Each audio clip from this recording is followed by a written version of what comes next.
महेश्वर में नगर पंचायत द्वारा कालिदास मैदान के पास स्थित भवन में बाहर से आने वाले गरीब परिक्रमा वासियों के लिए रेन बसेरा का शुभारंभ नगर पंचायत अध्यक्ष अमिता हेमंत जैन एवं गुरुदयाल द्वारा रिबन काट कर किया गया। ज्ञातों की लंबे समय से नगर में परिक्रमा वासियों के लिए रेन बसेरे की मांग की जाती रही है। रेन बसेरे के अभाव में बाहर से आने वाले परिक्रमा वासियों को ठंड के समय नर्मदा तट के खुले घाटों एवं छतरियों में रात गुजारना पड़ती थी, लेकिन अब रेन बसेरे के शुभारंभ से ठंड में रात गुजारने से तो मुक्ति मिलेगी। इस रेन बसेरे में कुल 20 बिस्तर हैं, जहां रेन बसेरे में आधार कार्ड एवं परिचय पत्र बताने पर अधिनियम 2 दिन के लिए रुकने की व्यवस्था रहेगी। व्यक्ति यहां पर शाम 6 बजे से सुबह 10 बजे तक ही रुक सकता है। आयोजन के दौरान नगर पंचायत सीएमओ राजेंद्र मिश्रा, वार्ड पार्षद दिलीप सोनी सहित विभिन्न वार्ड के पार्षद, जनप्रतिनिधियों एवं नगर पंचायत कर्मचारी मौजूद रहे। सर, रेन बसेरे का शुरुआत की गई तो इसके पीछे क्या प्लान है?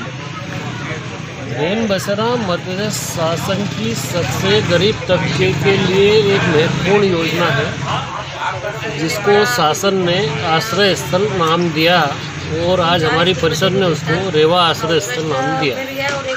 उसका मुख्य उद्देश्य ये कोई भी बाहर से आने वाला व्यक्ति, क्योंकि ये पवित्र नगरी महेश्वर है और यहाँ पे परिक्रमावासी लोग आते हैं, तो उनके रहने के लिए कि वो इधर उधर भटके नहीं एवं निःशुल्क वर्तमान में यह व्यवस्था हमने की है कि वो ठंड में इधर उधर नहीं जाए, एक सुरक्षित स्थान पे उनका पुनर्वास हो और वो निवास करें और आराम से रात रुकें, नर्मदा स्नान करें, यहाँ के दिव्य दर्शनों का, दार्शनिक स्थलों का स्नान करें और हमारे शहर का नाम गौरवान्वित करें। नगर पंचायत द्वारा रेन बसेरा का शुभारंभ हुआ है, इस विषय में क्या कहना चाहेंगे आप?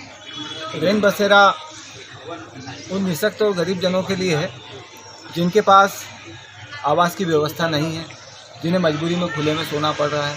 जैसे कि चूँकि माँ अहिल्या की एक पवित्र नगरी है, यहाँ पे कई प्रकार के व्यक्तियों का आवागमन होता है, तो उनके ठहरने की व्यवस्था नहीं थी। हमारे वार्ड पार्षद दिलीप जी सोनी के आग्रह पर वार्ड नंबर 1 में इस कालिदास भवन में हमने आश्रय स्थल खोला है और समाज के अंतिम पंक्ति के उन व्यक्तियों को स्थान मिलेगा इसमें जो निःशक्त हैं और जिनके पास आवास की योजना नहीं है या किन्हीं कारणों से वो घाट पे या खुले में सो रहे हैं, तो उनके लिए व्यवस्था हमने की। ये लंबे समय से मांग की जा रही थी, लेकिन इसको शुभारंभ करने में काफ़ी लंबा समय चलेगा, इसका क्या कारण? जी बिल्कुल सही बात है, काफ़ी समय से मांग थी और इनके लिए एक भवन भी था हमारा नर्मदा किनारे, जो कि सिंहस्थ के कारण पुलिस चौकी के रूप में परिवर्तित हो गया था। और शासन की योजनाएं भी हैं, जैसे कि दीनदयाल रसोई केंद्र, जिसके माध्यम से हम 10 रुपये में गरीबों को भरपेट भोजन देंगे, दीनदयाल आश्रय योजना, जिसके माध्यम से हम निःशुल्क लोगों को ठहरने की व्यवस्था देंगे। तो ऐसी अन्य शासन की कई योजनाएं हैं और नगर पंचायत के कई योजनाएं हैं, जिसके अंतर्गत हम गरीब और निःशक्त जनों को लाभ देंगे।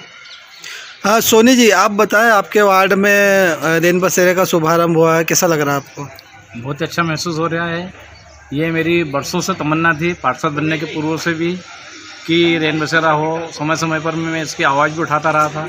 आज मेरे को बहुत अच्छा फील हो रहा है कि मेरे क्षेत्र में नगर परिषद के अध्यक्ष महोदया द्वारा जो सहयोग किया गया है वो बहुत सराहनीय है, वो वास्तव में प्रशंसनीय कार्यक्रम हुआ है ये, और मैं इससे बहुत खुश हूँ।